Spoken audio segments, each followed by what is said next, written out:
kung sino yung parang si Lapu-Lapu na tumindig, kalaban ang mga dayuhan, si Digong yun. Huwag nating kalimutan yun. Kaya sa nadala sa dahig.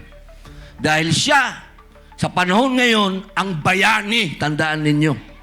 Alam naman natin na hindi madadala si Digong doon sa dahig kung hindi tumulong ang sino.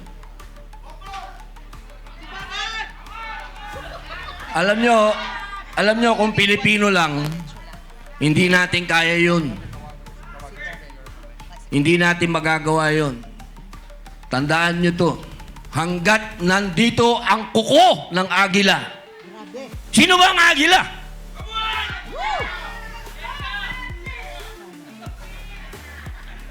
Talagang masyadong maraming nainom na kape to. Mas maraming nainom sa akin to.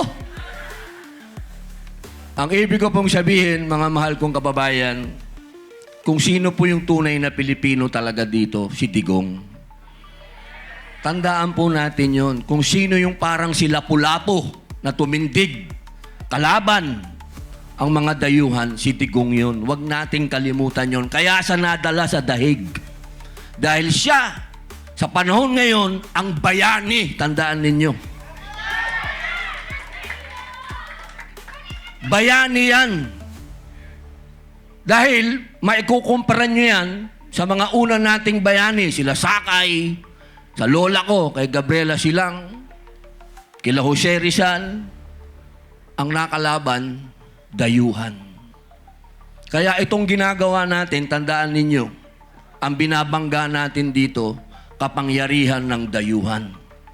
Ang itinatayo natin dito, yung pagka-Pilipino natin, tatandaan nyo yan. Dahil tayo, kailanman, hindi tayo magpapasakop sa dayuhan.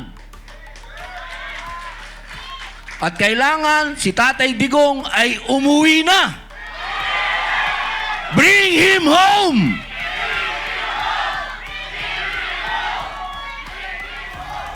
English yan.